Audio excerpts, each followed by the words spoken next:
Question number 6 है HCF 306 and 657 equal 9 दिया है। LCM 306 एंड 657 ज्ञात कीजिए। सॉल्यूशन देखते हैं। जैसा कि हम जानते हैं कि यदि हमें कोई दो संख्या A और B दी गई हो तो LCM AB into HCF AB equal A into B होता है। इस तरह हम लिख सकते हैं LCM 306 and 657 into HCF 306 and 657 equal 306 into 657। हमें HCF की वैल्यू 9 दी गई है तो हम 9 रख देते हैं और इस 9 का हम पक्षांतरण करते हैं तो डिवाइड हो जाएगा। तो हमें प्राप्त होगा LCM 306 and 657 equal 306 into 657 upon 9 और हम इसे हल करते हैं तो हमें प्राप्त होगा 34 इंटू 657। अब हम मल्टीप्लाई करते हैं तो हमें प्राप्त होगा 22,338। अतः अभिष्ट LCM 306 एंड 657।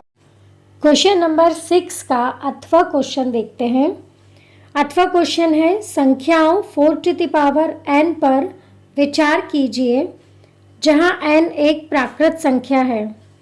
जांच कीजिए कि क्या n का कोई मान है जिसके लिए 4 टू द पावर n अंक 0 पर समाप्त होता है। आंसर देखते हैं। यदि किसी n के लिए संख्या 4 टू द पावर n 0 पर समाप्त होगी तो वह 5 से विभाज्य होगी। जैसा कि हम जानते हैं कि 4 टू द पावर n के अभाज्य गुणनखंड में अभाज्य संख्या 5 आनी चाहिए। यह संभव नहीं है क्योंकि 4 टू द पावर n को हम 2 टू द पावर 2n लिख सकते हैं। इसीलिए ऐसी कोई संख्या n नहीं है जिसके लिए 4 टू द पावर n अंक 0 पर समाप्त होगी। क्वेश्चन नंबर 7 है संख्याओं 312 और 12 का LCM ज्ञात कीजिए। सॉल्यूशन देखते हैं। 312 का हम प्राइम फैक्टराइजेशन और 12 का भी प्राइम फैक्टराइजेशन निकालते हैं तो हमें प्राप्त होता है 312 equal 2 into 2 into 2 into 3 into 13, मतलब 2 to the power 3 into 3 into 13। इसी तरह 12 का अभाज्य गुणनखंड हमें प्राप्त होता है 2 into 2 into 3, 2 to the power 2 into 3। अब LCM निकालते हैं हम तो LCM जो है संख्याओं में संबद्ध प्रत्येक अभाज्य गुणनखंड की सबसे बड़ी घात का गुणनफल होता है। अतः LCM होगा 2 to the power 3 into 3 into 13 और हम इसे मल्टीप्लाई करेंगे तो हमें प्राप्त होगा 312। अतः हमारा आंसर है 312। क्वेश्चन नंबर 7 का अथवा क्वेश्चन देखते हैं। व्याख्या कीजिए कि 7 इंटू 11 इंटू 13 प्लस 13 और 7 into 6 into 5 into 4 into 3 into 2 into 1 plus 5 भाज्य संख्याएं क्यों हैं। सॉल्यूशन देखते हैं।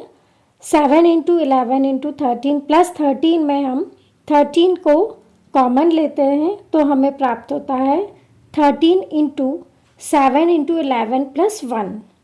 अब हम इसे हल करते हैं तो हमें प्राप्त होगा 13 इंटू 78 जो एक भाज्य संख्या है। एवं 7 into 6 into 5 into 4 into 3 into 2 into 1 plus 5 में हम 5 कॉमन लेते हैं और इसे हल करते हैं तो हमें प्राप्त होगा 5 इंटू 1009 जो एक भाज्य संख्या है। अतः हम कह सकते हैं कि दी हुई दोनों संख्याएं भाज्य संख्याएं हैं। क्वेश्चन नंबर 8 है बहुपद x² माइनस 15 के शून्य ज्ञात कीजिए। सॉल्यूशन देखते हैं। हमें दिए गए बहुपद का शून्य ज्ञात करना है तो हम लिख सकते हैं x² माइनस 15 इक्वल 0।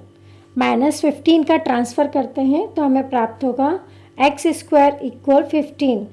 दोनों पक्षों का हम वर्गमूल ले लेते हैं, स्क्वायर रूट लेते हैं, तो हमें प्राप्त होगा x equal plus minus under root 15। अतः दिए गए बहुपद के शून्यक √15 व माइनस √15 है।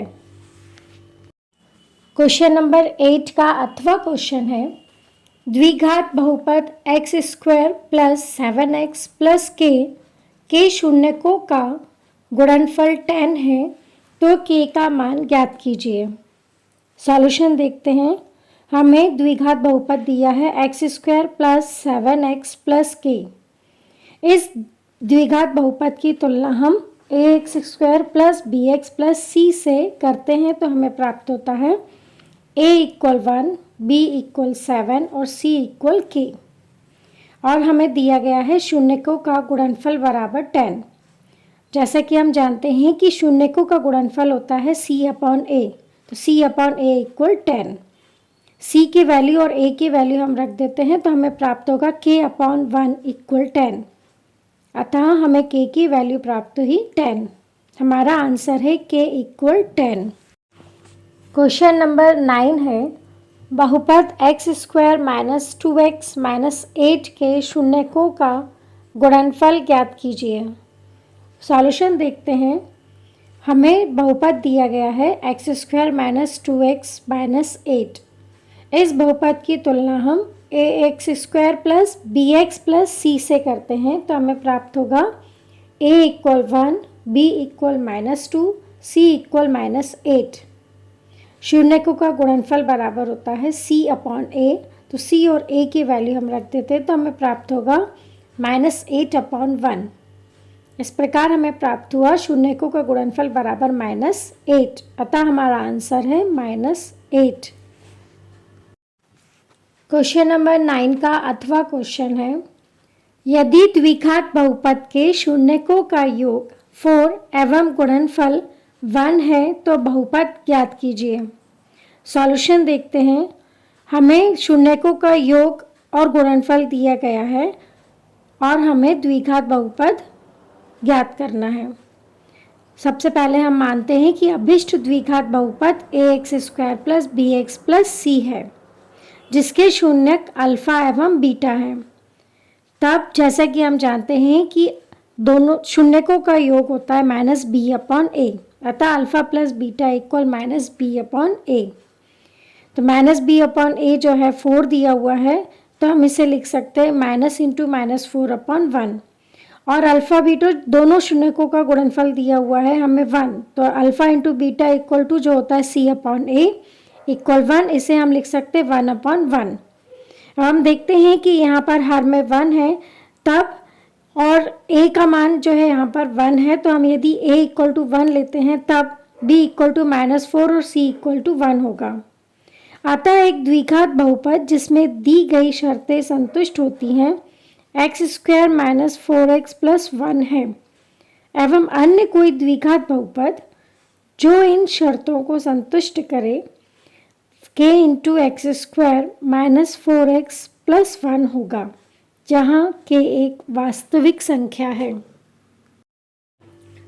अनुपातों a1 upon a2, b1 upon b2 और c1 अपॉन c2 की तुलना कर ज्ञात कीजिए कि समीकरण युग्म 9x plus 3y plus 12 equal 0 और 18x plus 6y plus 24 equal 0 द्वारा निरूपित रेखाएं एक बिंदु पर प्रतिच्छेद करती हैं, समांतर हैं अथवा समपाती हैं।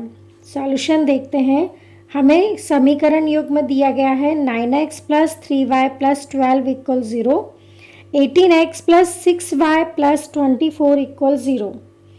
हम समीकरण युग्म की तुलना a1x plus b1y plus c1 equal to 0 तथा a2x plus b2y plus c2 equal to 0 से करते हैं, तो हमें प्राप्त होता है a1 upon a2 equal 9 upon 18, b1 upon b2 equal to 3 upon 6। इसे हम हल करेंगे तो 1 अपॉन 2 प्राप्त होगा।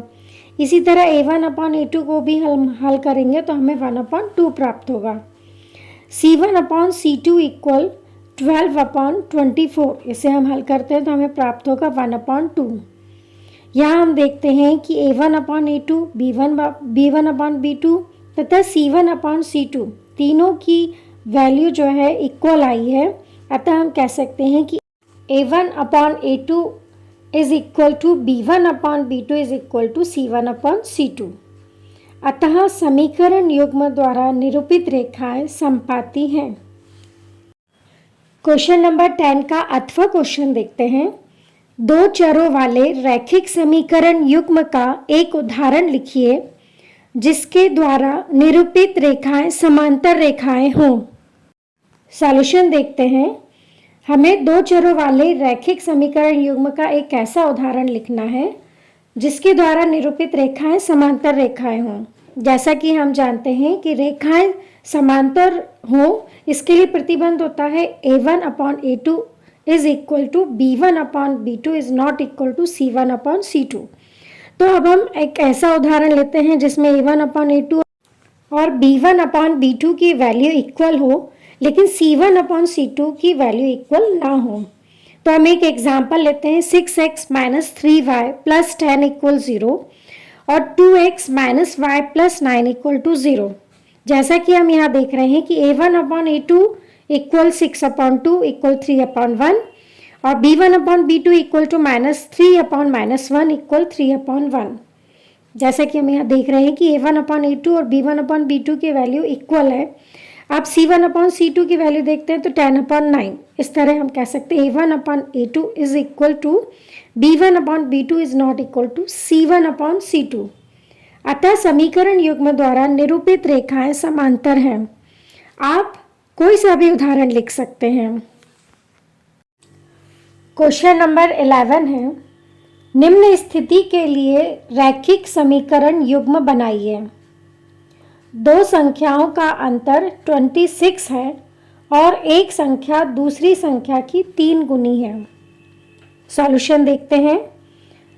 प्रश्न को ध्यान से पढ़िए।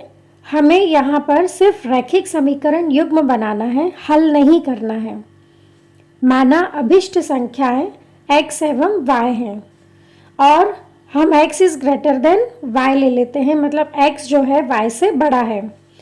तो प्रश्नानुसार हम देखते हैं कि दो संख्याओं का अंतर हमें 26 दिया हुआ है, तो हम लिख सकते हैं x माइनस वाई इक्वल 26। इसे हम इक्वेशन नंबर 1 दे देते हैं। आप देखते हैं कि हमें एक संख्या दूसरी संख्या की 3 गुनी दी हुई है, तो हम यहाँ लिख लेते हैं x इक्वल 3y। 3 गुनी मतलब हम इसमें 3 का मल्टीप्लाई कर देंगे y में, तो हमें मिलेगा x इक्वल 3y। हम 3y का ट्रांसफ़र करेंगे तो हमें प्राप्त होगा x माइनस 3y इक्वल 0। इसे हम इक्वेशन नंबर 2 दे देते हैं। इस तरह हमें रैखिक समीकरण युग्म प्राप्त हुए। क्वेश्चन नंबर 11 का अथवा क्वेश्चन है, समीकरण युग्म x प्लस वाई इक्वल 14 और x माइनस वाई इक्वल 4 को प्रतिस्थापन विधि से हल कीजिए। सॉल्यूशन देखते हैं। x plus Y equal to 14 को इक्वेशन नंबर 1 दे देते हैं और x माइनस वाई इक्वल 4 को हम इक्वेशन नंबर 2 दे देते हैं। समीकरण युग्म को हमें प्रतिस्थापन विधि से हल करना है, तो प्रतिस्थापन विधि में किसी भी एक समीकरण को एक चर के लिए हल करते हैं और उसका मान हम दूसरे समीकरण में रखकर हल कर लेते हैं। तो हम यहाँ पर इक्वेशन नंबर 1 लेते हैं समीकरण 1 से। तो समीकरण 1 है हमारा x plus Y equal 14 plus Y का हम ट्रांसफ़र कर देते हैं, तो हमें प्राप्त होगा x equal 14 minus Y, plus Y का माइनस वाई हो जाएगा। इसे हम इक्वेशन नंबर 3 दे देते हैं। अब समीकरण 3 से x का मान हम समीकरण नंबर 2 में रख देते हैं, तो इक्वेशन नंबर 2 है हमारी x minus Y equal 4। x का मान रख देते हैं तो हमें प्राप्त होगा 14 minus Y equal 4। Minus Y होगा माइनस 2y, तो इस तरह हमें प्राप्त होगा 14 माइनस 2y इक्वल 4। 14 का हम ट्रांसफ़र कर देंगे तो हमें प्राप्त होगा माइनस 2y इक्वल 4 माइनस 14 और 4 माइनस 14 होता है माइनस 10। तो इस तरह हमें प्राप्त हुआ माइनस 2y इक्वल माइनस 10। या हम इस तरह लिख सकते हैं दोनों पक्षों में माइनस का मल्टीप्लाई करेंगे तो हमें प्राप्त होगा 2y = 10। जो 2 यहाँ पर मल्टीप्लाई में है, ट्रांसफ़र करने पर हमें डिवाइड में प्राप्त होगा, तो हमें प्राप्त हुआ y = 10/2। इसे हम हल करते हैं तो हमें y की वैल्यू मिलेगी y = 5। अब इस y का मान हम इक्वेशन नंबर 3 में रख देते हैं तो हमें प्राप्त होगा x = 14 - y। ये हमारी इक्वेशन नंबर 3 है, इसमें हम y की वैल्यू रख देते हैं तो हमें प्राप्त होगा x = 14 - 5, और 14 - 5 होता है 9। इस तरह हमें आंसर प्राप्त हुआ x = 9 and y = 5। Question number 12 है, जांच कीजिए कि समीकरण x + 3 = 2x × x² - 1 द्विघात समीकरण है या नहीं। सॉल्यूशन देखते हैं। सबसे पहले हम जो हमें समीकरण दिया गया है उसको हम हल करते हैं। तो x + 3 को हम a + b³ के फॉर्मूले से हल करते हैं। तो a + b³ होता है equal a³ + 3a² b + 3ab² + b⁻3, या b³। अब हम यहाँ पर a की वैल्यू x और b की वैल्यू 2 रख देते हैं तो हमें प्राप्त होगा x³ + 6x² + 12x + 8। अब हमें राइट हैंड साइड में दिया है 2x × x² - 1। 2x का मल्टीप्लाई हम x² में करेंगे तो हमें प्राप्त होगा 2x³ माइनस, और 2x का मल्टीप्लाई 1 में करेंगे तो हमें प्राप्त होगा 2x। इस तरह हमें प्राप्त हुआ x³ + 6x² + 12x + 8 = 2x³ - 2x। अब हम 2x³ - 2x का ट्रांसफ़र करेंगे तो हमें प्राप्त होगा x³ - 2x³ + 6x² + 12x + 2x + 8 = 0। अब हम x³ - 2x³ को हल करेंगे तो हमें प्राप्त होगा -x³ और 12x + 2x होगा 14x। तो इस तरह हमें प्राप्त होगा -x³ + 6x² + 14x + 8 = 0। अब हम माइनस का मल्टीप्लाई कर देंगे तो हमें प्राप्त होगा x³ - 6x² - 14x - 8 = 0। चूंकि उपरोक्त समीकरण त्रिघात समीकरण है, यहाँ पर चर की अधिकतम घात 3 है, अतः ये त्रिघात समीकरण है, द्विघात समीकरण नहीं है। अतः दिया गया समीकरण द्विघात समीकरण नहीं है। क्वेश्चन नंबर 12 का अथवा क्वेश्चन है, द्विघात समीकरण 2x² + kx + 3 = 0 में k का ऐसा मान ज्ञात कीजिए कि उसके दो बराबर मूल हों। सॉल्यूशन देखते हैं। हमें द्विघात समीकरण दिया गया है 2x² + kx + 3 = 0। दिए गए समीकरण की हम ax² + bx + c = 0 से तुलना करते हैं तो हमें प्राप्त होता है a = 2, b = k और c = 3। हमें दिया गया है कि दो बराबर मूल हैं, तो दो बराबर मूल हैं, इसका मतलब ये है कि विविक्त कर b² - 4ac का मान 0 है। b² - 4ac = 0 में हम b, a और c की वैल्यू रख देते हैं तो हमें प्राप्त होता है k² - 4 × 2 × 3 = 0। 4 × 2 × 3 हम मल्टीप्लाई करेंगे तो हमें प्राप्त होगा 24। इस तरह हमें प्राप्त हुआ k² - 24 = 0। -24 का हम पक्षांतरण कर देते हैं तो हमें प्राप्त होता है k² = 24। ट्रांसफ़र करने पर -24 का +24 हो जाएगा। अब हम दोनों साइड का हम वर्गमूल ले लेते हैं तो हमें प्राप्त होगा k = ±√24। 24 को लिख सकते हैं हम 2 × 2 × 6, और 2 का यहाँ पर पेयर बनता है तो ये रूट के बाहर आ जाएगा तो हमें प्राप्त होगा k = ±2√6। अतः k का अभिष्ट मान है ±2√6। क्वेश्चन नंबर 13 है, निम्नलिखित स्थिति को गणितीय रूप में व्यक्त कीजिए। दो क्रमागत धनात्मक पूर्णांकों का गुणनफल 306 है। हमें पूर्णांकों को ज्ञात करना है। सॉल्यूशन देखते हैं।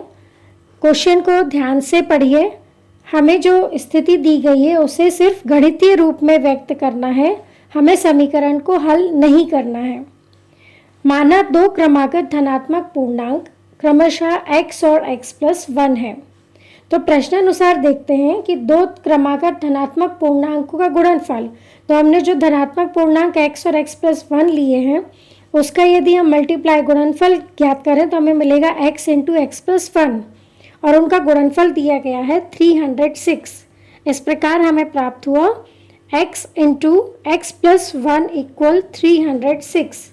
x का मल्टीप्लाई हम x और 1 दोनों में करेंगे तो हमें प्राप्त होगा x² प्लस x इक्वल 306। 306 का हम ट्रांसफ़र कर देते हैं, पक्षांतरण करेंगे तो प्लस 306 हो जाएगा माइनस 306। इस तरह हमें प्राप्त होगा x² plus x minus 306 equal 0। अतः अभिष्ट द्विघात समीकरण x² plus x minus 306 equal 0 है, जहाँ x एक धनात्मक पूर्णांक है।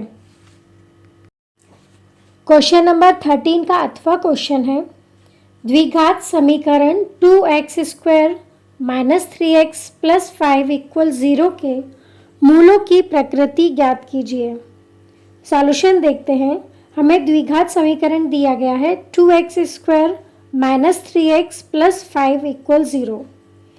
इस द्विघात समीकरण की तुलना हम ax² plus bx plus c equal 0 से करते हैं तो हमें प्राप्त होता है a इक्वल 2, b इक्वल -3 और c इक्वल 5।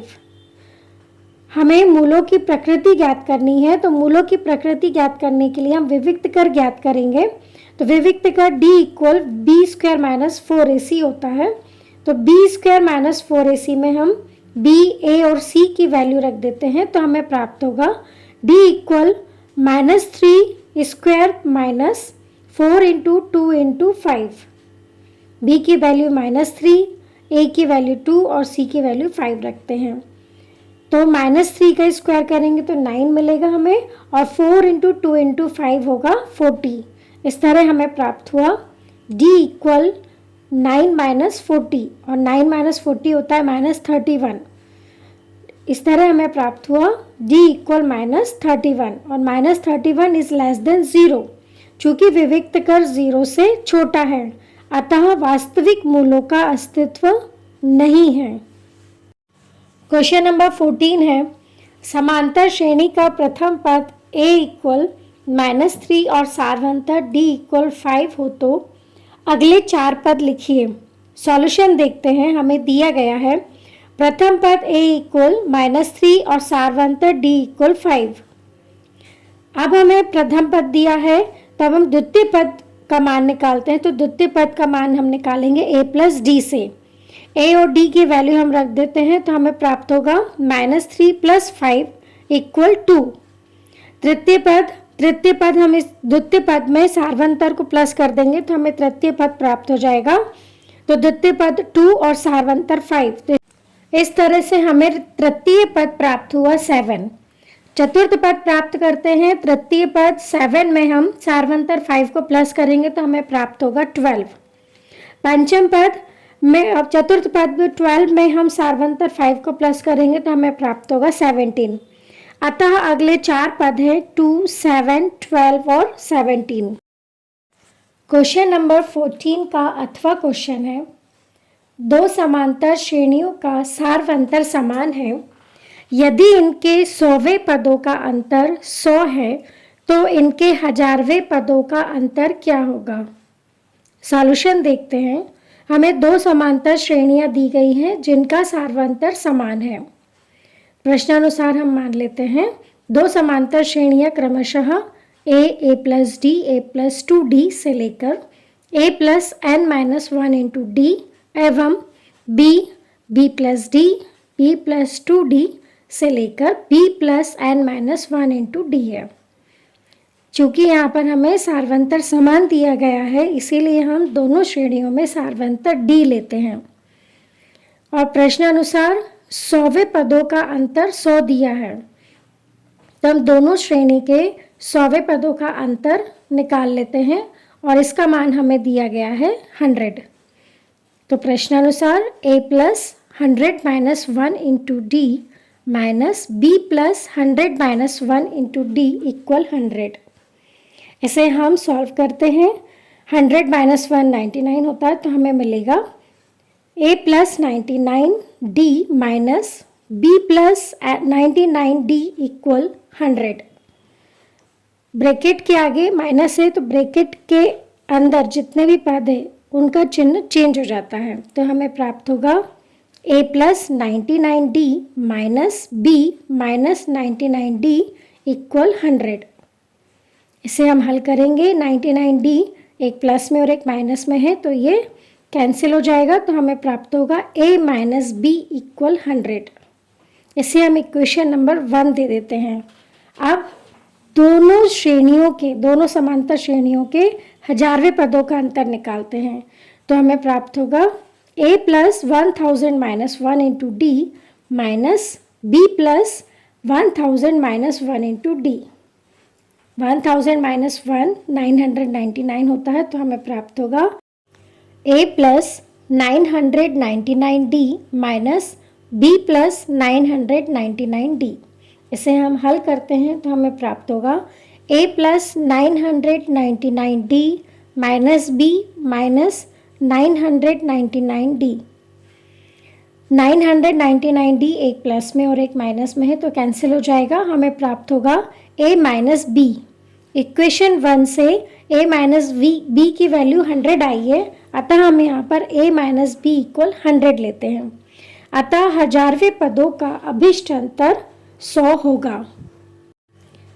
क्वेश्चन नंबर 15 है, किसी समांतर श्रेणी का 17वां पद उसके 10वें पद से 7 अधिक है, इसका सार्वंतर ज्ञात कीजिए।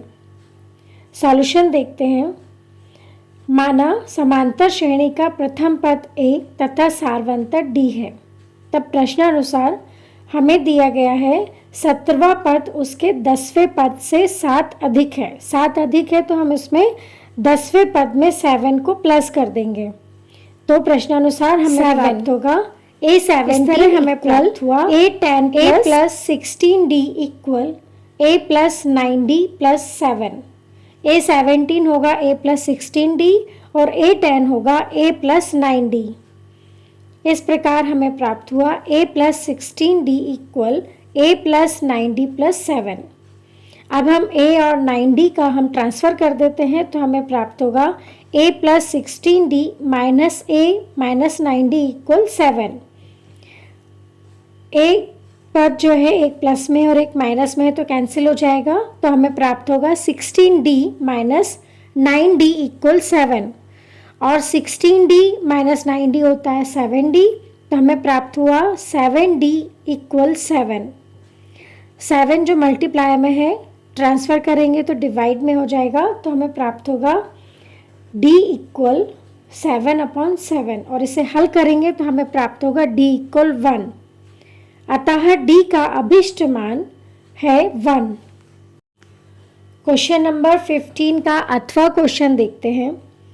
अथवा क्वेश्चन है 7 के प्रथम 10 गुणजों का योग ज्ञात कीजिए। सॉल्यूशन देखते हैं। 7 के गुणज हैं 7, 14, 21 टू इन्फिनिटी। यहाँ हम देखते हैं कि प्रथम पद a इक्वल टू 7 है। सार्वंतर d द्वितीय पद में से प्रथम पद को माइनस करेंगे। 14 माइनस 7, द्वितीय पद है 14 और प्रथम पद है 7। तो इस तरह d equal to 14 minus 7 equal 7। हमें यहाँ पर 10 गुणजों का योग ज्ञात करना है, तो n इक्वल टू 10 और S10 की वैल्यू हमें फाइंड करनी है, निकालनी है। समांतर श्रेणी के योग सूत्र से हम लिखते हैं Sn equal to n upon 2 into 2a plus n minus 1 into d। इस सूत्र में हम n, a और d की वैल्यू रख देते हैं तो हमें प्राप्त होगा S10 equal to 10/2 into 2 into 7 plus 10 minus 1 into 7। 10/2 होता है, इसे हल करेंगे तो हमें प्राप्त होगा 5, 2 इंटू 7 14 और 10 माइनस 1 इक्वल 9। तो इस तरह हमें प्राप्त हुआ S10 equal 5 into 14 plus 9 into 7 और 9 इंटू 7 होता है 63। तो हमें प्राप्त होगा S10 इक्वल 5 इंटू 14 प्लस 63 और 14 प्लस 63 होता है 77। तो S10 इक्वल टू 5 इंटू 77। 5 और 77 का हम मल्टीप्लाई या गुणा करेंगे तो हमें प्राप्त होगा 385। S10 equal to 385। अतः हमारा आंसर है S10 इक्वल 385। क्वेश्चन नंबर 16 है, आकृति में DE is parallel to BC, मतलब DE BC के पैरेलल है, समांतर है। EC ज्ञात कीजिए।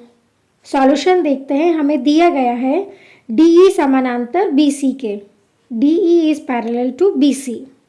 थेल्स प्रमेय से हम लिख सकते हैं AD upon DB equal AB upon EC। AD, DB और AB का मान रखते हैं तो हमें प्राप्त होता है 1.5/3 इक्वल 1/EC। तिर्यक गुणा करते हैं, क्रॉस मल्टीप्लिकेशन, तो हमें प्राप्त होता है 1.5 EC इक्वल 3 इंटू 1। 1.5 जो मल्टीप्लाई में है, ट्रांसफ़र करेंगे तो हमें डिवाइड में प्राप्त होगा। तो इस तरह हमें प्राप्त हुआ EC इक्वल 3/1.5।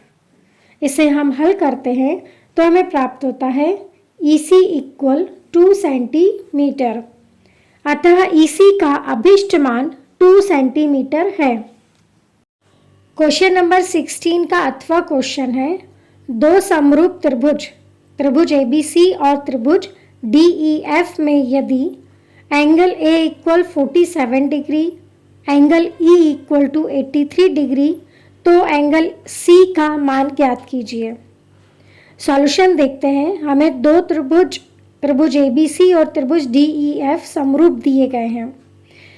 तब angle A equal angle D होगा और एंगल A की वैल्यू 47 डिग्री है तो एंगल D की वैल्यू भी 47 डिग्री होगी। इसी तरह angle E equal angle B होगा और एंगल E की वैल्यू हमें 83 डिग्री दी हुई है तो एंगल B की वैल्यू भी 83 डिग्री होगी। हम जानते हैं कि angle A plus angle B plus angle C equal 180 degree होता है, क्योंकि एक त्रिभुज के तीनों कोणों का योग 180 अंश होता है। अब हम इसमें एंगल A और एंगल B की वैल्यू रख देते हैं तो हमें प्राप्त होगा 47 degree plus 83 degree plus angle C equal 180 degree. 47 degree plus 83 degree होता है 130 डिग्री। तो इस तरह हमें प्राप्त होगा 130 degree plus angle C equal 180 degree.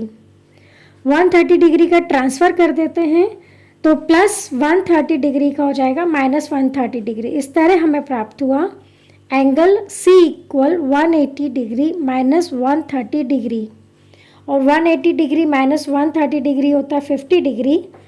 इस तरह हमें प्राप्त हुआ एंगल C इक्वल 50 डिग्री। अतः हमारा आंसर है angle C equal 50 degree. Question number 17 है, लंबाई 6 मीटर वाले एक ऊर्ध्वाधर स्तंभ की भूमि पर छाया की लंबाई 4 मीटर है, जबकि उसी समय एक मीनार की छाया की लंबाई 28 मीटर है। मीनार की ऊंचाई ज्ञात कीजिए। सॉल्यूशन देखते हैं।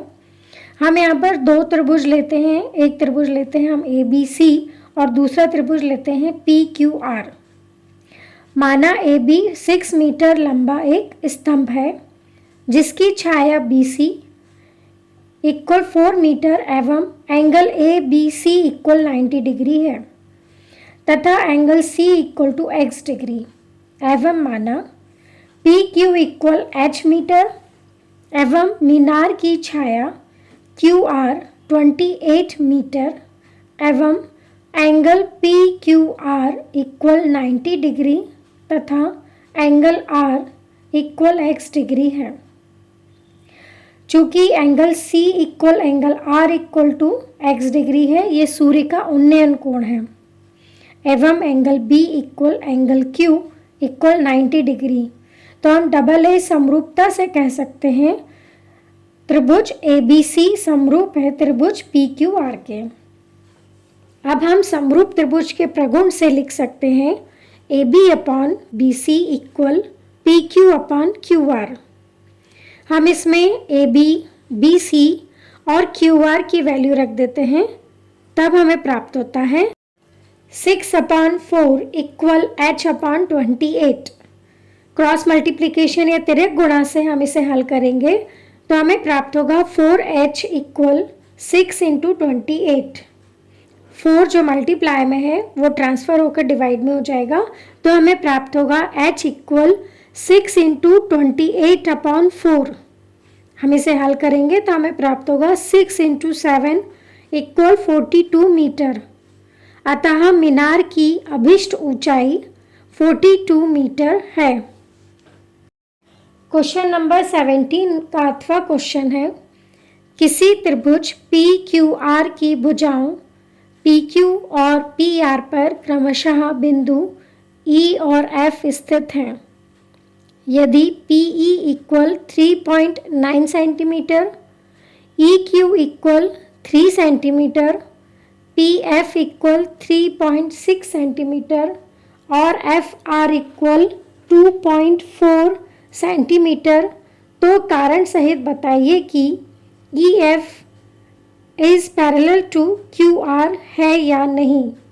हमें बताना है कि EF और QR समांतर है या नहीं। सॉल्यूशन देखते हैं। हमें एक त्रिभुज PQR दिया है जिसकी भुजा PQ एवं PR पर क्रमशः E एवं F बिंदु स्थित है। अब हम PE अपॉन EQ की वैल्यू निकालते हैं, तो PE अपॉन EQ इक्वल 3.9/3। इसे हम हल करते हैं तो हमें प्राप्त होगा 1.3 एवं PF अपॉन FR इक्वल 3.6/2.4। इसे हम हल करेंगे तो हमें प्राप्त होगा 1.5। जैसा कि हम यहाँ पर देख रहे हैं कि PE upon EQ is not equal to PF upon FR। अतः हम कह सकते हैं EF is not parallel to QR। EF समानांतर नहीं है QR की, अतः EF QR के समांतर नहीं है।